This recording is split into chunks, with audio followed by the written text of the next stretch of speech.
The following is a presentation of Stewed Productions. Hi, this is Mary Thorn from Thistle Draftshop, and we are here with InterBrews. This is InterBrews. Perfect. Mary, excellent job on the intro, and excellent job on your beautiful, spacious, inviting, warm, beer-drenched home. It's a beautiful restaurant and bar and place. Hey, how bad would it be if we started over? Too late. Can't do it. We're into it. I don't think you don't have audio coming out. I do have audio coming out. Well, your music was working before, but now we're getting no. Test it now. Nothing. You're still not getting anything? No. That's you. Well, it worked fine when you're outputting music. Well, it should be working now. You should be getting it. I haven't touched a thing, Christopher. I don't know what to tell you. Work on that. We're just going to keep podcasting over here, and you... All right, edit that out. Not editing that out. That's why we don't bring him along to most of these shows. Couple made in heaven. We really are like an old married couple. Bicker all the time. He brings the old. I bring the married part, I guess. I don't know. Anyway.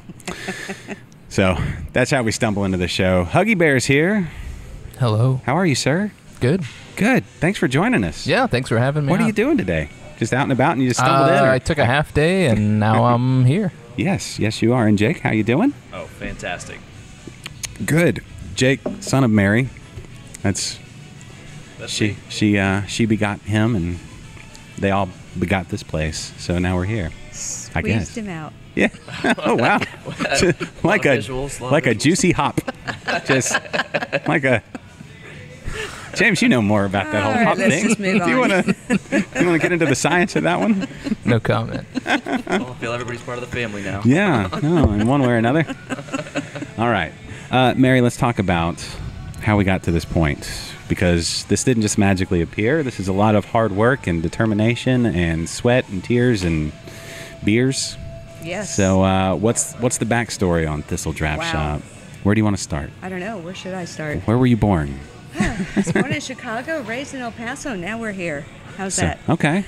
Well, I guess, I was had an opportunity to figure out what I'm going to do other than working at St. Arnold's, and the idea of a bar and bottle shop kind of popped into the head, and then we grew from looking at a franchise to figuring out that I had the resources to do it myself, to finding this spot with 4 gorgeous bay doors that we can open up and really have the awesome weather flow through here, to this is just a fabulous place. There's so many little intricacies here that just really make it special. Makes it my happy home. Yeah, you took me on the grand tour before we started, and you've got a back room, glassed-in back room for meetings and events, and basically the sky's the limit. Actually, the sky's not even the limit because there's no... just until you get to the actual roof. Yeah. But whatever your ideas, whatever concept you can come up with, you could do anything. There you've got the front room with the cozy couches for just hanging out and chilling and maybe doing some work or some homework or drinking some nitro coffee or drinking your favorite beer or wine. Take stuff to go with you. So you said you started at before here was St. Arnold, right? Correct. How long were you at St. Arnold? I was there for 7 years. Okay. And what was your role at St. Arnold? I was controller. I got to see a lot of really cool things behind the business, in front of the business, the brewing, the packaging, all of it, HR, payroll. Yeah, the finances. It was just really a fun experience to be able to put my hands on all of that and learn from those experiences. How did you get to St. Arnold? What was before? Oh, wow. Was there any beer connection before then, or was that There was. Actually, it was through my husband. He was part of a group called ACE with Compact. So it was an organization that supported hobbies, and there was a group of homebrewers that loved to get together, and they had the experience of being able to pull this group together and go to St. Arnold's in '96 with a tour with Brock. Yeah. And that's how I think their passion all started. Since that time, we were part of the newsletter. We followed St. Arnold. We loved the beers. We were just great supporters. Roughly about 2005 or so. One of the things that they did often, or Brock did often, was their newsletters. That's how we found out about everything. And I had the lucky opportunity to see a posting for the job. Yeah. And so John and I, we wrote a poem for my cover letter, sent it off, and had a couple of interviews, and then voila, I had the position. I was very excited about that. That's cool. Yeah. Do you remember the poem? Yeah. Can you say? If I if I'd thought about it beforehand, I would have brought it. But it had something to do with their divines and their stouts and my love for stouts, and it was so corny. It was so up Brock's alley. It was so corny, but it was awesome. And I think that the basic point being that I had character, and I think that's what he likes. He likes people with character. That's one thing I've found. Any place really worth working for is gonna really embrace that type of approach, as opposed to just the resume and these are my credentials and I went to school here and I did it. It's like too formal. Yeah, and what does it really say about a person? That, it's like, show me what you really got. Who are we going to be working with day to day? And that's the kind of people you want. So. That's how we interviewed Jake. I was looking for something that he kind of brought to the table. It was a little unusual. Yeah. Jake, what do you do? What did you bring to the table that was so intriguing? I'm still working on that one. I'm still trying to figure that one out. It's kind of interesting. You've already heard half my story with going to St. Arnold when I was young, my dad home brewing, and Mary working for St. Arnold. I got to volunteer and all that stuff. Yeah. So somehow, some way, my family just completely sucked me into beer, and I didn't notice this until about 2 or 3 years ago when I was waiting tables and people kept asking me questions about beer. All the servers were asking this and asking that. And they're like, no, go to Jake to answer these questions. I'm like, why y'all going to me? I've never done any real training or studying or any of that stuff. And that's when I clicked in my head, hey, I kind of have a knack for this. This is kind of cool. That and being on the front of house for the last 11 years. I actually started my first front of house restaurant job not even a quarter mile down the street from here. So it's been kind of a whirlwind, but when she mentioned, this is a big idea, obviously it scared me. Your mother's like, hey, by the way, I'm going to do something massive. Would you like to help? And it was automatic, yes, absolutely. I love what we do here. And I think, with all the startups that I've been a part of, restaurants and all that stuff, I think it was kind of an easy decision for her to finally see what it is that I do and not just hear about what I do. So it was a very interesting transition from, hey, when do you have a day off, to hey, don't take a day off. It was a natural fit. I feel like he's got the skill level in the front of house that brings so much to the table that I really don't have time for. So yeah, he fills that void. Does a good job at it. That's the tricky thing about businesses, and when you think about restaurants and food and beer, there's so many different skill sets that you have to make a place successful. That for one person to have all of that is just one.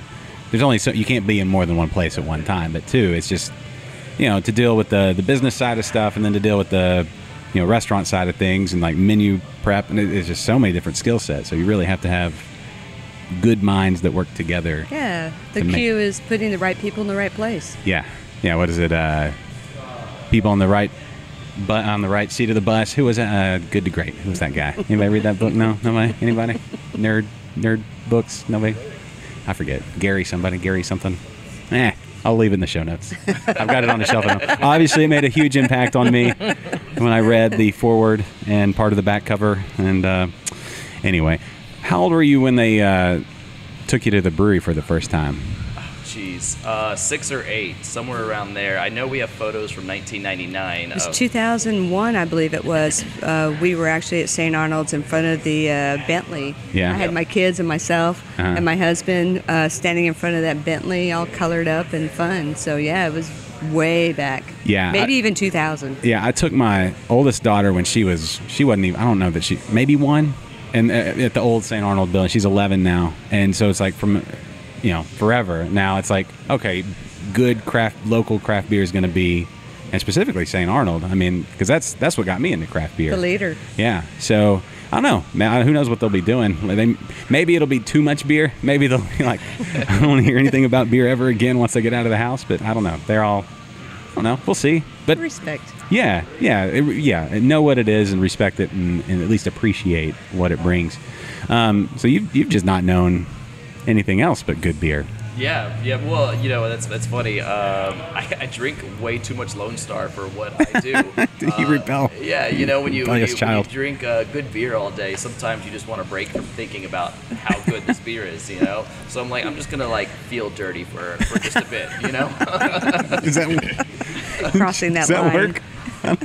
I guess I got all that out of my system in college. I remember there was too much. There was too much of that. Mike, do you ever do that? You ever go back to macros? I think we got it. Do you?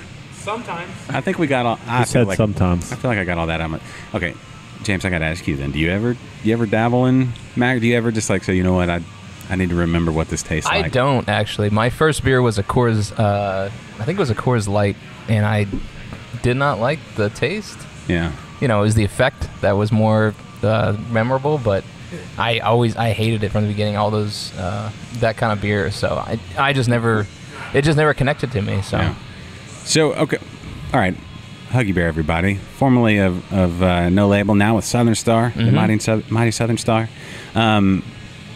One, I don't know that we've ever just sat down and had the conversation of how you got into the whole thing. What started the whole brewing thing? Yeah, so I got into so in college I got into I actually started into mixed drinks and stuff because I didn't like the other beers out there. So Okay. Where'd you go to college? Arizona State. Oh, I went to ASU as well. Oh, really? Arkansas State. Well, it's still ASU. It's a little different. And I didn't go that much. But I was enrolled. Arizona State is ASU the EDU, so we got the original. So anyway, so I started getting the mixed drinks. I remember one time we went to a bar and I wanted to order a pitcher of Long Island iced tea. Oh, God. And we went to the bar and we told them, "Can we get a pitcher?" And they're like, "Let me check." And then, what do you know? They brought out a pitcher of Long Island iced tea, which they probably legally, I don't know if they could. Yeah, that's like bootlegging, apparently, just taking it from the bar to the table. But we're like, hey, why don't we get 6 of them? Why don't we just get a whole pitcher? Then we're good to go, Oh. So, but then I got into beer. I got into Fat Tire, Sam Adams, Sierra Nevada, those kind of beers. And that's what kind of got me hooked. I'm like, oh, man, this is good. So I go to parties and stuff with my friends. And I'd always bring a 6-pack of whatever was new, something different. I remember I brought New Belgium 1554, their black ale. Yeah. And no one liked it, Everyone was like, what the hell is this? And I was like, man, this is good. I'm drinking it. So from that point, I kind of, then I moved to Texas and went to Specs. And I couldn't believe at Specs the wall of the beer. Yeah. So I started buying different stuff, drinking it. I'm an engineer. I used to be an engineer, so I started keeping track. I started rating. I got into Rate Beer and Beer Advocate. Yeah. Started keep my own database of ratings. I still have it somewhere. Then once I got to about 1,000 beers, I'm like, all right, I think I'm good. I know what I like. I don't need to rate because I wanted to keep track of what I liked because I didn't know because there were so many options and I couldn't remember everything. So I wanted to rate it so I could go back later and go, okay, I like this, I like that, and then I kind of figured out what stuff I liked. Yeah. Then I had some friends who had a friend who homebrewed. Initially, the first homebrew I had, I was like, it was terrible. I was like, oh my God, it's not nasty. And my friends were like, oh yeah, you like good beer. When are you going to make it yourself? I'm like, no, that stuff's terrible. There's so much good beer out there. Then I had another friend got into it, and his beer was good. And I was like, oh, okay. So as soon as I brewed with him once, and first time I brewed with him, I immediately bought my own kit and started homebrewing. And then everyone's like, oh, when are you going to go professional? I'm like, no. That's a lot of work. I don't want to do that. But then I'm like, I don't like my job. I don't like my career. So I need to do something different. And so then I just started volunteering at St. Arnold at first. St. Arnold, No Label, Carbuck, before they opened. Or right as they were opening, I volunteered there a few times. And then No Label gave me a job. They said, all right, we can pay you, but it's going to be a while. So, all right. So I volunteered for a while and then worked my way in. There you go. Yeah, that's what you got to do. That's good stuff. What do you enjoy brewing the most? Is there a style that you enjoy brewing more than others? I guess there's a process to all of it that's follows kind of the same deal, but once you pull the grain, the main difference in your brainstorming the recipe and everything, that's kind of you get a little bit different every time. But once you're brewing, it's pretty much the same thing. You mash in, you bring it up to start you louder, bring it up to a boil, you add your hops. It's all kind of a similar concept. Put in the fermenter, maybe do a dry hop, maybe not. But I guess what I like to brew is what I like to drink. So just, excuse me. I guess I prefer more hop-forward, lighter beers. That's kind of what I'm into nowadays. So kind of lighter on the alcohol, but a little more hop presence, and not necessarily bitterness, but just the hop character. What about hazy, juicy IPAs like Kennedy's drinking? Oh, I like them. I like the good ones. There's a lot of good ones, and there's some bad ones out there. So. Well, there was one that was released yesterday that was not a collaboration, and you guys may or may not have had it here. We may or may not have had it. We may or may not have sold out of it. Did you enjoy it or no or yes? Maybe. Oh, it was a really delicious. I thought it was a very well balanced beer. It had the nice, it had the hop profile, but it had the creaminess and it had the maltiness to it. It was just a really superb beer. Really liked it. Yes. From a marketing standpoint and just like a social media standpoint, watching it yesterday because I was at work, and so I'm just kind of watching everybody pop up, and you could, like, if there was a map of the city and you could see where people were posting from, I'm sure there's a way to. That's what they need. They need like a map social thing where you can see. I know there's settings where you can say where you're from, but to actually see where things are happening around and how things move around like geographically. If I had, hey, either of you guys know how to do anything like that, like computer engineering, anything like that, like to build an app? No. No. Okay. I don't know what you'd call it. Map space? Missed opportunity. Yeah. MapQuest. Is that what they do? Is that what that does? I don't know. Something more tied to an actual physical map. I love maps. Anyway. Anybody else like maps? I like maps. I like that idea. Yeah. But to see, like, even if it were just like beer related, like, there's Google Maps with all the breweries and the bars and stuff like that, but to see where people are buying stuff and who's trying what where. Little lighted icon across the map. Yeah, like this is the IPA zone over here, but these people like south of I-10, like Colchmore. I don't know what people. So like trending beers in different locations, but based on geography, you could actually see it physically manifest on the map down to like an area of a city level. Yeah, like HAR. Yes, but for beer. Right. Yes. I'm on HAR all the time. Yes. It's addicting. I'm like, ooh, what's for selling? Ooh, my neighbors are selling their house. What does their house look like? Exactly. Oh, I like the way they decorated. This is not creepy at all. That sounds like something Untapped should be doing pretty soon anyways. I mean, they already do the hot beers, but do they do it by location yet? Yeah. No, that's it. Ooh. Capture that idea. Yeah, right? We should. Business adventure. Mike, can you look up how to trademark an idea? Since we mentioned it here, do we get to... I don't know. How to build an app. How to build an app with a map and a beer. Beer map. Beer. What would we call it? Map. Beer. Shh, don't talk something. Too much. Oh, sorry. Yeah, this is our big idea. We're going to go back to this episode and be like, remember when we were at Thistle Draftshop and we had that idea, and then we all became billionaires, and then we testified in front of Congress. That was a trip. And then we'll just come back to doing this podcast. Just make sure you edit this part out. No, well, that's the problem. I never do. It's an open forum. Just edit it out. Yeah. So no one gets any ideas. Except for us. Yeah. Okay. Well, if somebody pops up with it, we can always come back and say, this is where we had it first. Timestamp. Exactly. You heard it here first. At 12:18 on May the 15th. Yes, that's it. When you see trends like that, Mary, as a, I don't know. That one was really unique as far as like how many people were into it at one time. I can't remember another. I mean, there's always the Divine Reserve releases, and then Spindletap kind of had their hazy IPA stuff. Yeah, that's it's a really difficult balance. We want to be able to support the breweries around here and support their big beers, but it all comes down to, is it a quality beer? Mm. And we want to sell, and we want to support those beers that are just really speak to the public and support what craft is all about, what craft and what independence is all about. Mm-hmm. Yeah, it's a funny thing. Like, I think St. Arnold has so much goodwill already that when they're going to come out with a beer, you're like, okay, that's probably going to, it's going to be like a 7 at the least, and most likely it's going to be really, really good. Just from benefit of the doubt. So I think most people are like, they jump on, but if it's somebody you don't know as well, I don't know. There's always that big, like, I don't know who starts the trend. If there's like, influencers on social media in the beer community, or if it's a certain like brewer here says this beer here is good, or I don't know. It's like how trends start. I guess if you knew that, you could make $1 billion. But from my perspective, being at St. Arnold's, I can visualize how this transaction took place. There's this idea, and then there's conversation with Brash, and then there's this conversation for Brash, and then there's this recipe that works, and then there's this recipe that doesn't work, and then there's this recipe we're not talking about, and then it's like, yes, it is working, no, it's not working. And then it just becomes this not a collaboration because we're going to do it this way, and this is going to be just a fabulous beer. Yeah. And it is. It's a really good beer. Yeah. It's a nice beer. As well as Fake News. Fake News, I feel like, was a very solid beer. Yeah. Man, that's the problem. I watch too much go on my phone. I don't actually get to try it. So, a little FOMO. Yes, there's a lot of FOMO in my life.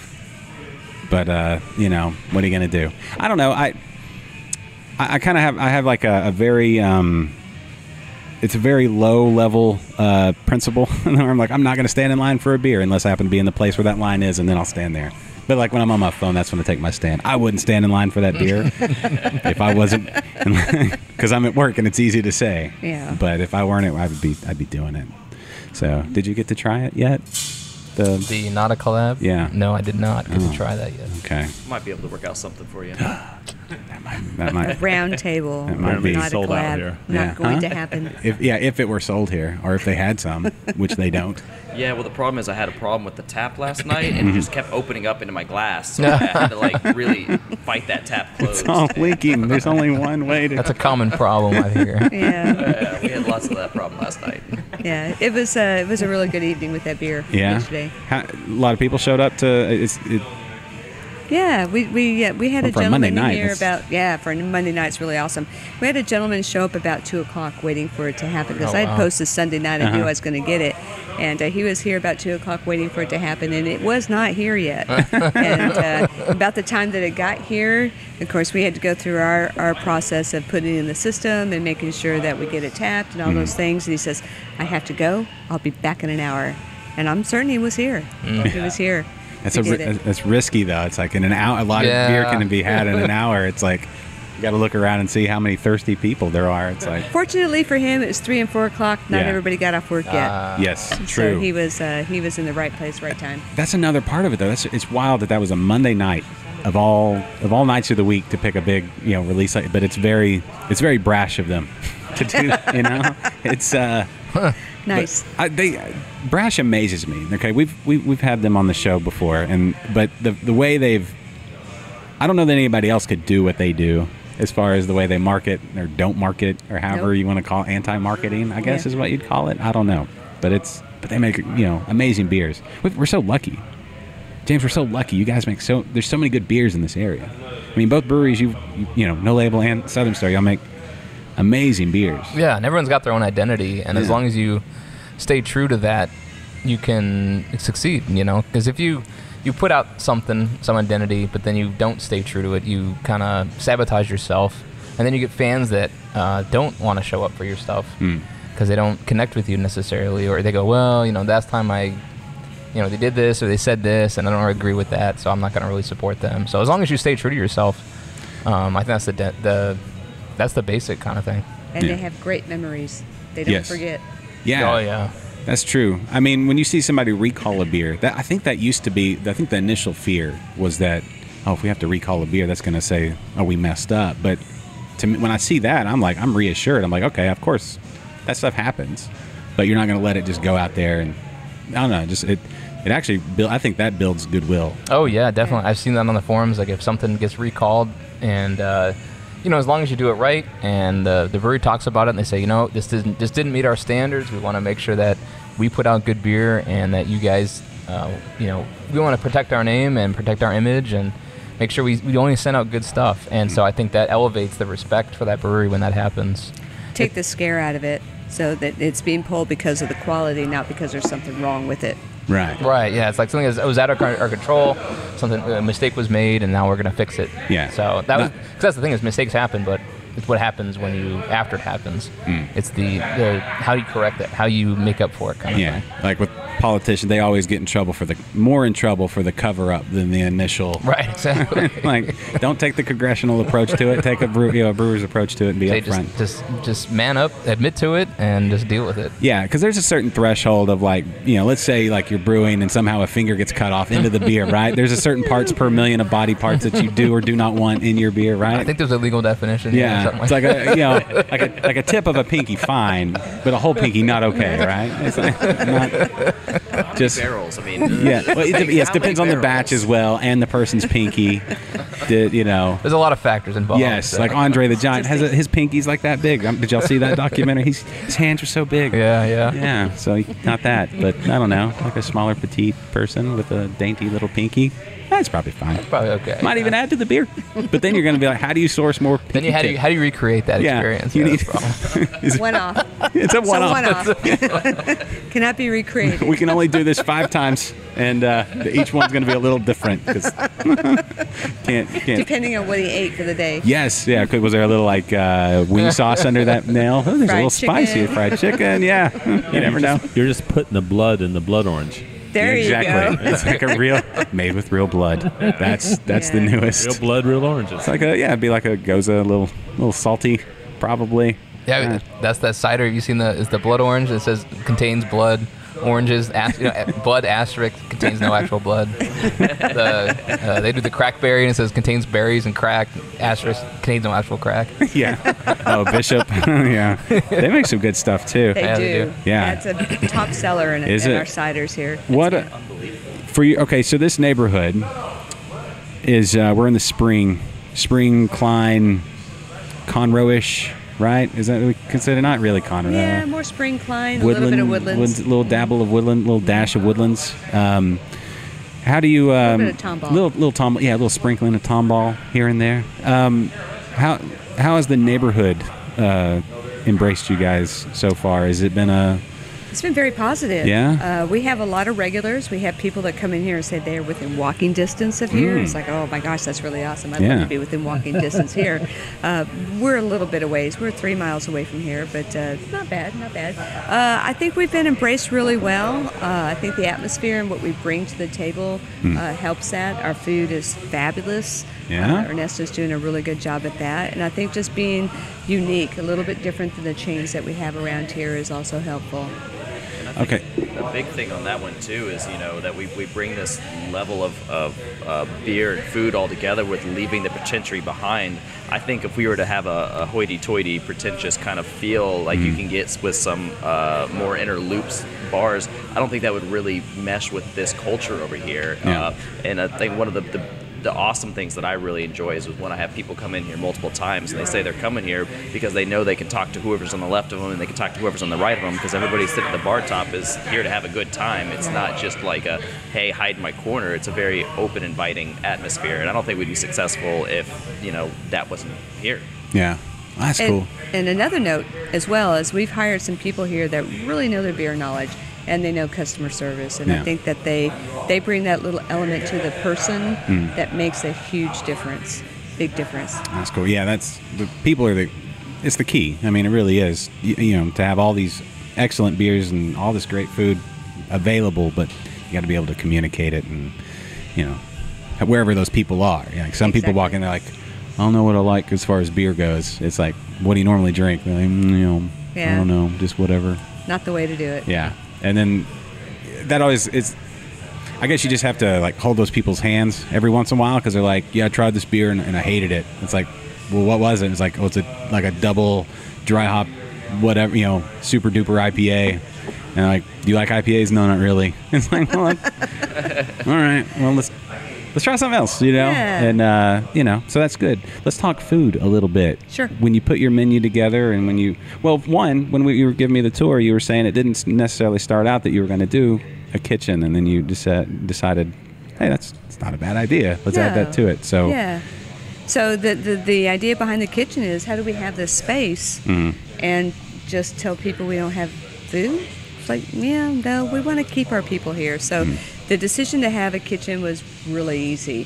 The challenge was finding the right person behind the menus to be able to do that. We were fortunate enough to find Ernesto, who came from the Grove, and he brings in this element of creativity that just hits everybody's palates very well.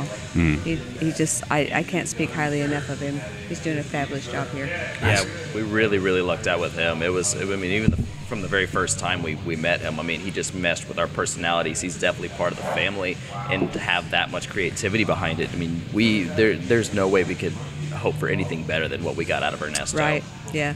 I think during our first interview, he was recommended by a friend of ours. He came in. I could see the look on his face like, okay, we'll come in. We'll check it out. And within the first few minutes, you could see the light in his eyes. He was thinking like we were thinking. And he truly gets our idealisms and what we're all about. And we are super fortunate to have that.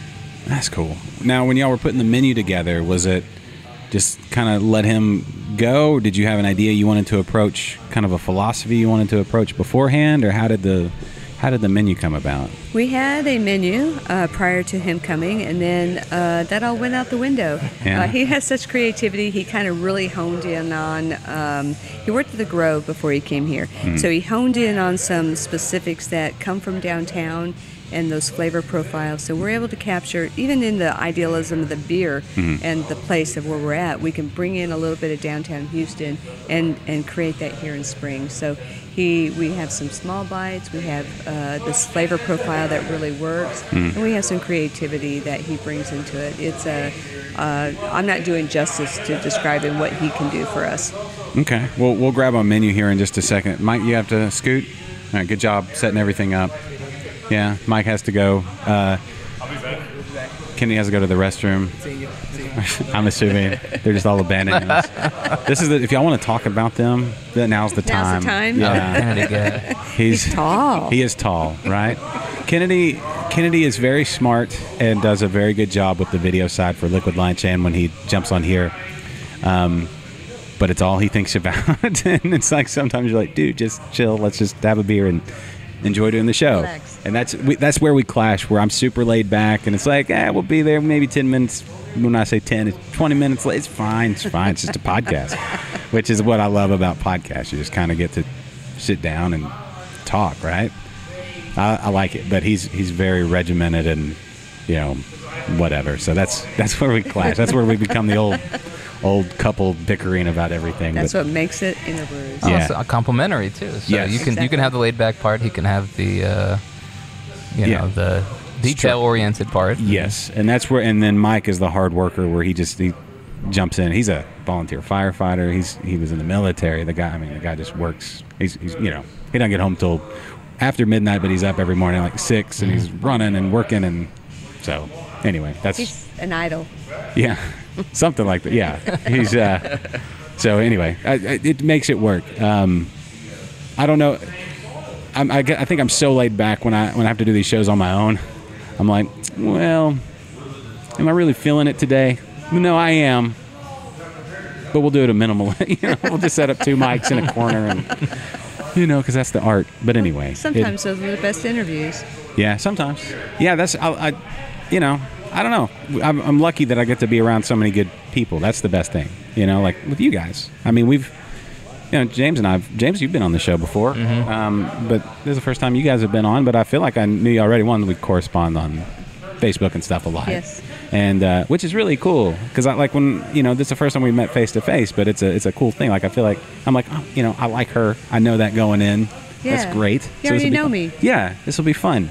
Okay, here's coming back, so we'll act like we didn't say anything. What's and hey, Kennedy, how's it going? Are you talking about me? No, just a little bit. You'll have to go. He doesn't listen to the episodes. He doesn't have time for that, so he'll never know. You've never listened to a full episode, I bet. I just got him into podcasting, though. That's the thing. He doesn't listen to this one, but he's listening to other podcasts now, right? Anything interesting lately? What, any podcasts? Yeah. Dan Carlin, still listen to Dan Carlin? I listen to Dan Carlin. I listen to a lot of Last Podcast on the Left. My coworkers listen to that one. Yeah. And The Dollop. What's that about? Sounds like it should be about food. It's an American history podcast, and one guy reads a story to the other guy who's never heard it before. Oh. He's not, and the other guy's, he's a comedian, so he has a little. Sounds like drunk history. Yes, drunk history. It's I love similar. that show. Yeah, they do like taped, and they're also in front of live audiences. The live shows are a lot better. Yeah. Okay. Cool. There you go. There's some recommendations. Oh, do we need to pause and refill? Should we pause and refill? We can pause and refill. Okay. We can do that. I'm okay with that. Yeah. All right. We'll pause and refill. You'll never know we were gone. And we're back. See, you never knew we were gone. As you can hear the merriment behind us, the lunch crowd has shown up. Everybody's slapping backs and serving beers and having a good time here at Thistle Draftshop. We now have, Jake, you poured us the not a collaboration. No, he didn't. No, he did not pour it, and we're not drinking it, and so now we're not going to talk about it. Tasty. Huggy Bear, give us the lowdown from your professional opinion on this beer. How would you dig in and analyze this? Or not? How would you not analyze this not a collaboration? Well, I guess it was pretty good. I'm almost done. So There was not enough of it. They should have put more in these cans. no, but thank you for sharing. I appreciate that. Yeah, absolutely. I get to me I get not as much bitterness, a little bit of a not quite nutty, creamy, but something kind of like that. Very fruity, a little bit dank. So I like it a lot. Yeah. Yeah. So is this technically a NEPA in any IPA? Is this like by the very definition? Is there a definition? Well, yeah. So the BA just put out the update. Well, for GABF at least, they updated their judging. So they have the judging categories, and every year they change it. So they finally added Juicy Hazy IPA to the category this year. I like that the Brewers Publications have a new, Dick Cantwell has a new book coming out called Eclectic IPAs, which it's like, be general in what you're talking about in that book, because it's going to get dated real quick with how much things change so fast. Yeah, it seems like IPA it's evolved so much in the last. It's like it's the most popular style right now, and it seems like every couple of years it mutates, it changes. So it's hard to write something that's current, that stays current for very long. Well, where were we?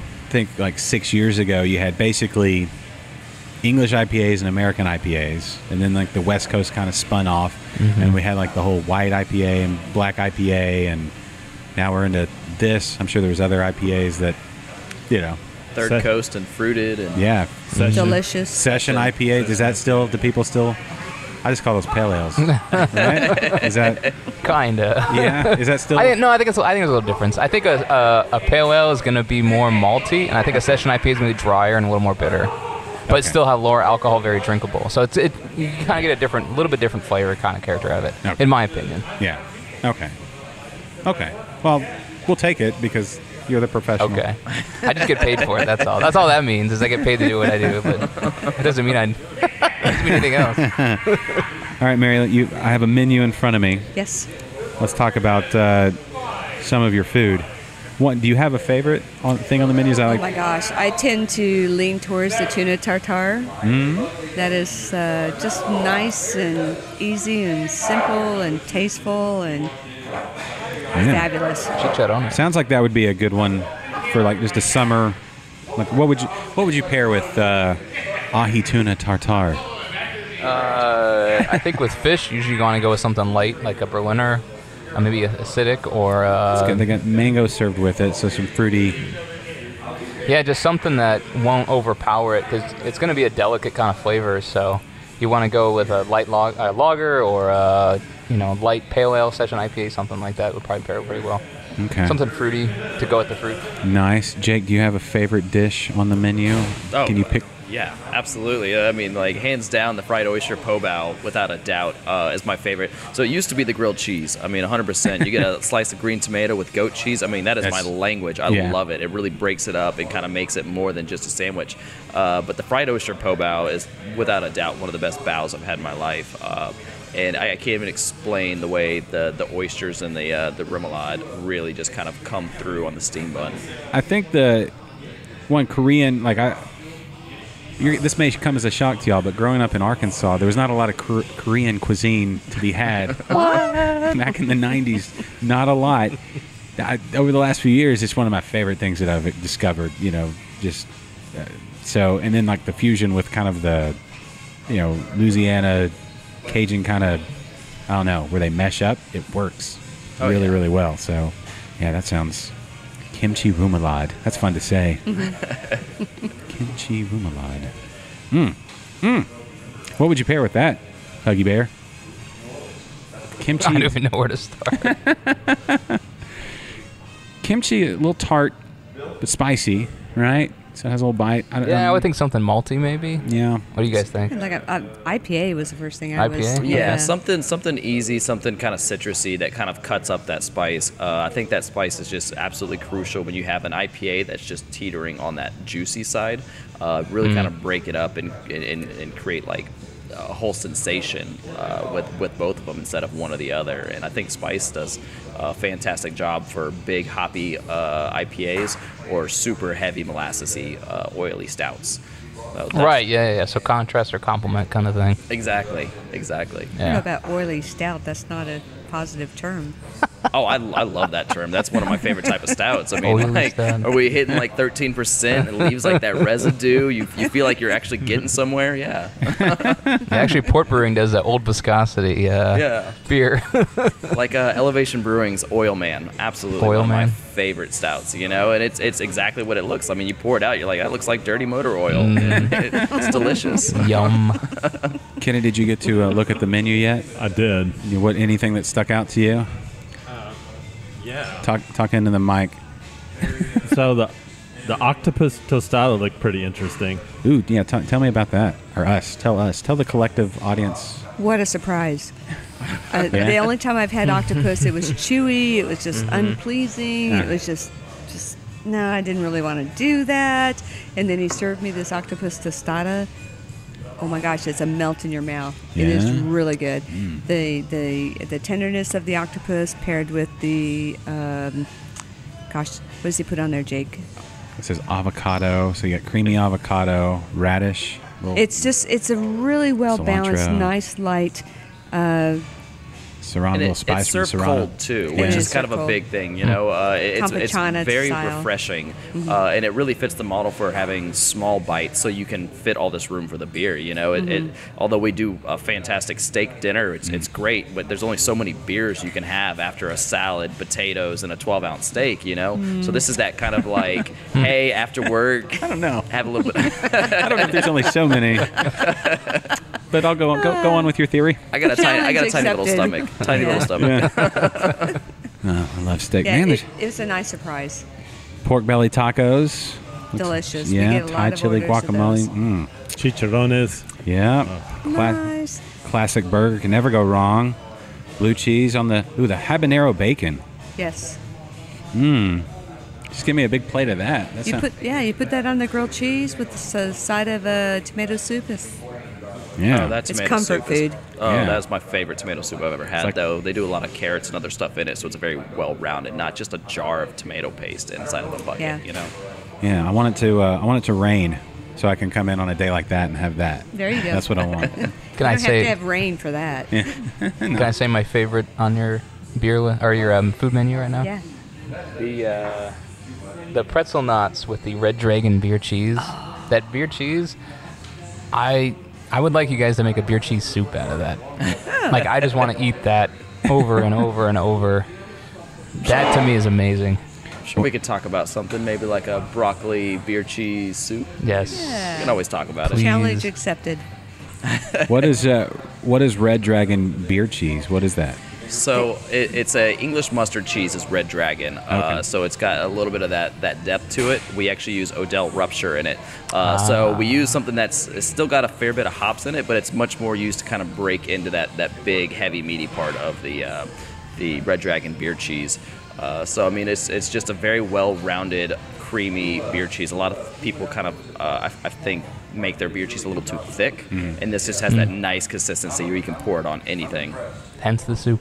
Yeah. Yeah. So the cheese doesn't actually come from milk of dragon. Well, that's debatable. Red dragon. Yeah, red dragon. No one's milking a red dragon. It may or may not.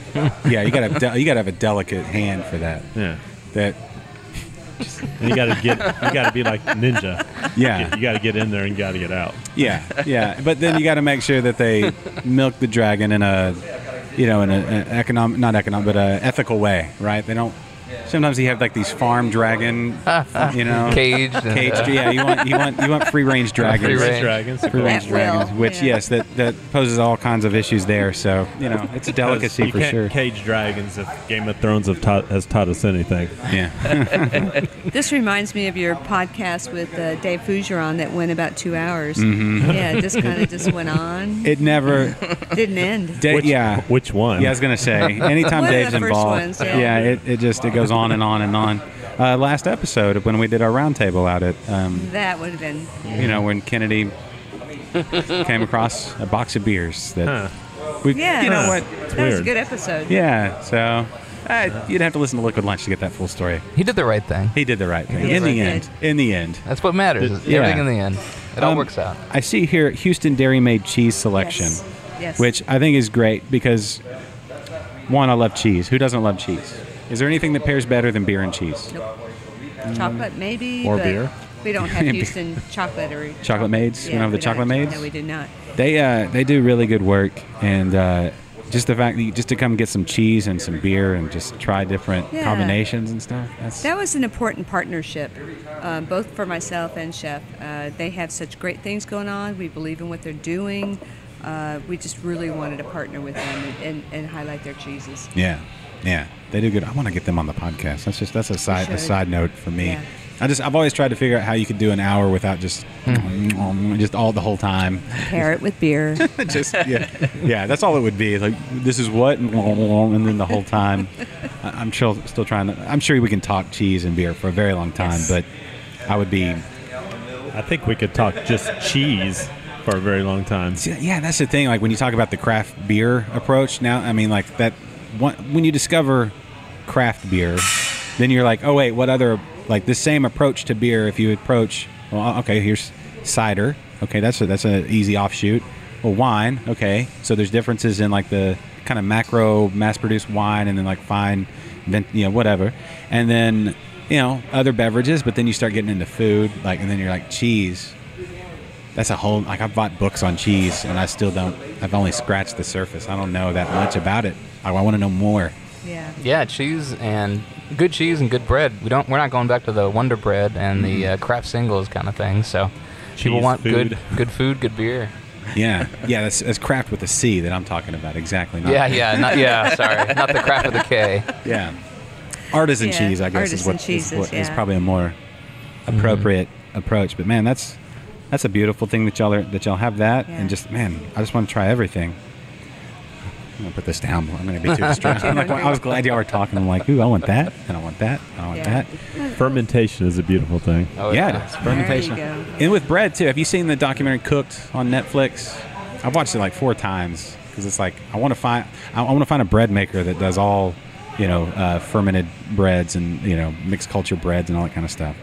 Y'all know of any in Houston area? Just full like sourdough. I don't know. I know Craftsman makes a good sourdough, but I'm not so sure the processes that they got going on the back. But they just solid bread across the board, Yeah. and the fact that they have the little open cafe that you can just go buy these yourself is phenomenal. Yeah. There's so many times that when I was working on the Heights, I just stopped by and pick up a whole loaf of bread just to munch on the way out. Hey, talk about the jalapeno pretzels. Oh yeah, the jalapeno pretzel nuts. That actually was an interesting one. So I've worked with Craftsman on and off for many, many years, and once we started, Thistle, we started looking at, okay, well, where are we sourcing this and that? Obviously, I had to stop by back at Craftsman. Ended up, one of my really good buddies is the sales manager over there, which is always, absolutely fun. But we just sat down and we're talking about shapes and sizes, breads, and what everything could be. And I'm just like going through his list, and I look at it, I'm like, do y'all put chilies in your pretzel knots? He's like, oh, we've never thought of that. And I was like, well, can we go ahead and just put some jalapenos in there. So as of right now, I think we're the only ones that do it. But that ended up inspiring a really large conversation. And I think they did a one-off of a pumpkin spice pretzel that they did inside there. And they actually baked the pumpkin spice on the inside, did a pumpkin seed brittle on top with a light frosting, so you got this big, savory, but lightly sweet pretzel, and it was just amazing. I mean, Craftsman does some really cool stuff. Yeah. And we still sell those jalapeno knots. Yeah. Okay. Keeping mental notes. My stomach is growling. Yeah. Big time right now. Once the episode's done, I know exactly where I'm heading. I get distracted by food. I was about to... Oh, the Heights. It's an interesting thing. So I feel like the Heights has a little bit of an advantage just because of geography, how close things are together. And then out here, like I'm in Cypress. We're here in spring. Or are we spring technically? Or is it... We're spring. Spring? Okay. Because I know in Klein, just right. Are we close to... Klein is not actually a city as much as it is a school district. Okay. So they have a Klein post office, but Yeah. they don't really have a city hall or anything like that. Okay. But yeah, Spring's a little more identified on the map than Klein. Okay. But we support both. Yes. Well, the issue we run into out here, and it's getting better, but it's space. Everything's spread out. So, Kennedy says he's 7 minutes away, but he's also across two highways, right? Well, 2920 is not really a highway, but it's a... To get home? Yeah. 90, No. You don't cross 99? No. From here? Yeah. No. No? No. Okay. Oh, okay. I go basically right past the HEB and turn left, and I'm there. Oh, that sounds like that's a very Texan way of giving directions. Go down to that HEB, take a left. I don't know that you get that. Yeah. But we're getting better, Like places like this are making living out. You don't have to go into the city anymore. The Heights is nice. It's really, really nice. There's some great things out there. Yeah. So, but out here now we've got what Well, now there's great things out here. Exactly. I don't. It's. Thanks for being a big part of that because this is great. One of the things that's super important to me was we're not a chain. Mm-hmm. There's tons of chains out here. Yeah. The Woodlands has lots of chains, and that seems to be what the public really, really wants. But when you think about it and you talk to our customers here, that's not necessarily what they want. So we're bringing that differentiation and saying we can do this and give you kind of what you want in a different way, and it's not a cookie cutter. I think there's a parallel between your establishment and like when you look at craft beer. Maybe it's just the way my mind works because I'm always looking at craft beer, but most people still drink macro, like the majority, just people in general. But when you look at beer drinkers and like the dedicated few, and it's growing, same thing with local establishments and locally owned restaurants and locally sourced food and all that kind of stuff. It's more important to the people who go there than the people that just don't take the time or don't have the time, and we have busy lives, a lot with kids and work and everything, that they don't take the time to look past the chain stuff. The chain stuff's easy. You don't have to really think about it. Yeah, exactly. You're going to get the same thing here that you got in Dallas and you got south of town or whatever.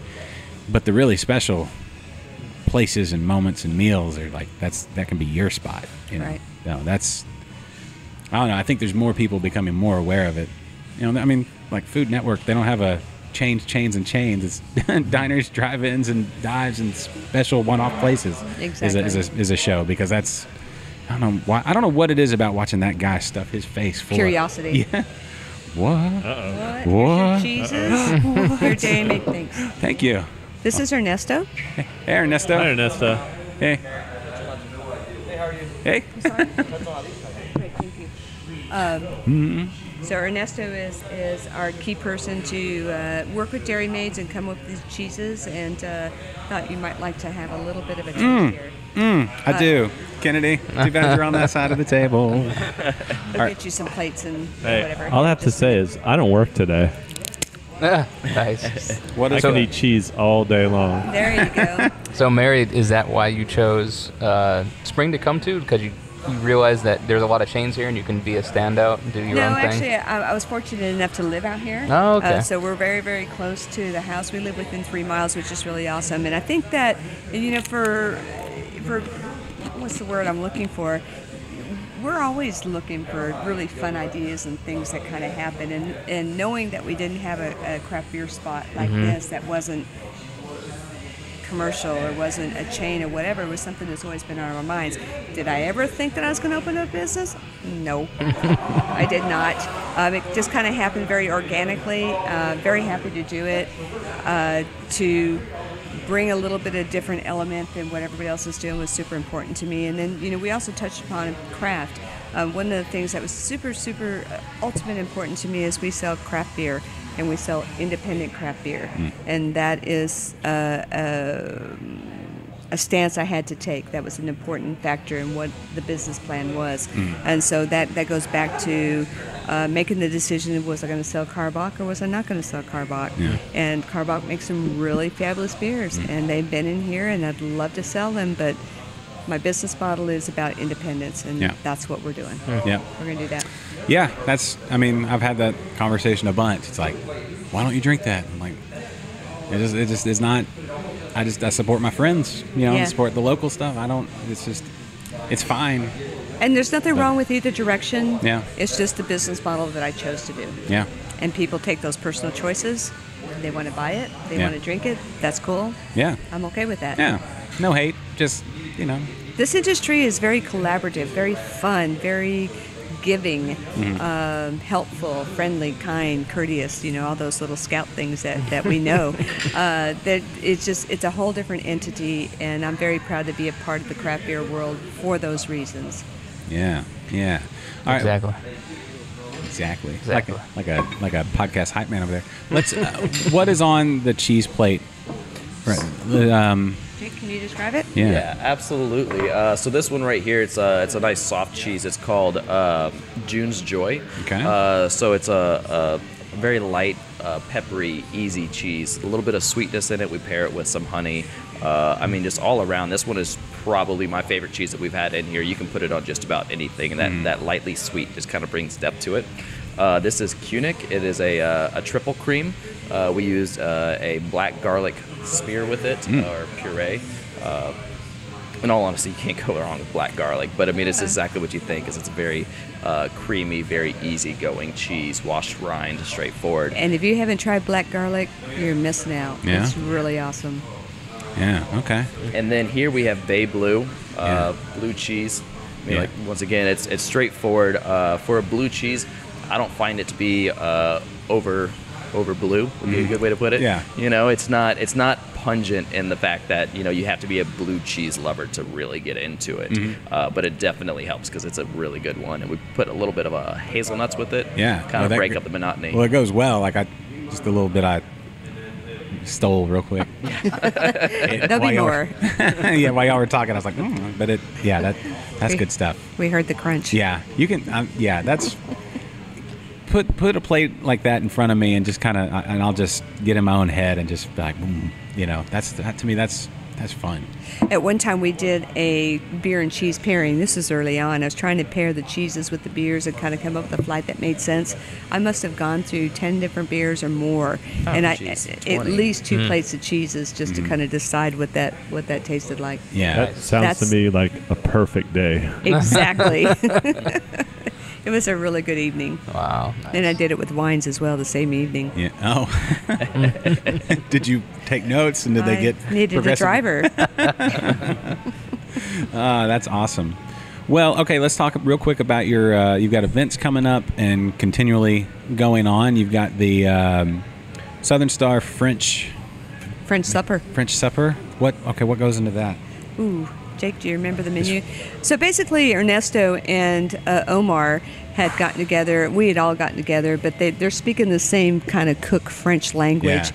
And they felt like it'd be really great to pair some of their beers with kind of a French cuisine. Actually, we do have it right there. To be able to kind of take something that's in our neighborhood and put a different spin on it was super special for us. Jake's got the menu right in front of us. Oh, well, Yeah, so Your turn. Your turn. Your that turn. was quick. Yeah, so I mean, it's a 5-course. The beers are we try to keep it fairly straightforward and highlight some of the core of Southern Star as well as a little bit more than just that. So I mean, 5-course: Blonde Bombshell, Conspiracy, Blood Belt, Humidity, the Pink Boots collab, and then we're doing a little bit of Black Crack at the end. So being all French, it makes everything very, very hard for me to pronounce, being not French. But we're doing a Moose Bouche to start out with a charred watermelon, blue crab, ponzu granita, sea salt, and micro onion. So just a little something, a little aperitif, a little I wouldn't say aperitif, but definitely something kind of get you started. You know, we have a bacon lardons, duck confit, duck pate, quail egg, and apple cider vinaigrette. So taking these really, really nice ingredients and just doing something delicate with it to pair with the conspiracy. The conspiracy theory. It's kind of a fantastic plate. I mean, y'all making me hungry now. I usually can go all day. We're doing a bone marrow chorizo with bread, citrus mostarda. Then we're gonna do a pan-seared tuna with a little bit of a cured egg, beef and croûte with a ramp bernaise, braised rapini, confit onions. Yeah, this is it's a really a mouthful. Yeah. It's best if Ernesto and Omar talked about it. Yeah, and then we finish it off with a chocolate tart with a coffee vanilla mousse and that black crack. Yeah. Really kind of end with that bang right there. Nice. They have great imaginations and skills. When is this? What's the date on the? It's the 30th of May. Okay, so coming up in, 2 weeks or Yeah. so? What is today's? Yeah, a couple weeks. Yes, just shy of a white linen dinner. Yeah. It's really done well. Is that it's a ticketed event? Like It is. Okay. Tickets available on the... On Eventbrite, or, email us at Talk to Us, or, give us a call or come in. Yeah, absolutely. Cool. And Dave's going to be here talking about the beers as well as, I don't know if he talked so much about the food, or Ernesto talked about the food, but Dave's going to be here. Which I think is a super treat in itself. Yeah, that'll be a lot of fun. Just to have that much good food and good beer, and then to learn on top of it, and then just to be around like-minded people. That sounds like a fantastic evening. Agreed. And the whole goal is to have this really nice kind of upscale experience, but kind of just leave that pretension behind. Let's have something nice. Let's just hang out, have some beers, and just enjoy it. I mean, for $65, I don't think you could do any better for a 5-course French dinner. Oh, yeah. Yeah, and we hold it in our event space, so it's very private, very secluded, very intimate, fun experience. That's cool. Yeah, I like that you guys have some of the year-round, but then you got some specialties with the pink boots and the black crack. Oh, yeah, we could not do the black crack. Yeah, that one, as it's aged, so we released that back in November for Black Friday, and it's got some age on it now, and it's really coming into its own. It's kind of changed a little bit, and it's getting really, really good. Oh, yeah. That'd be a really good pairing. Do you know which year of the black crack we're doing? Are we doing this year's black crack, or are we doing... I don't know the answer to that. I assume it would be this year. Yeah. But I don't know. You never know. Sometimes people just kind of pull things out. So some of the past events we've done a Celis dinner, which was really awesome. It had, if you imagine this French dinner, it was kind of along the same lines, a lot of really exclusive meals. The very first one we did was with Spindletap. Cool. We highlighted their beers.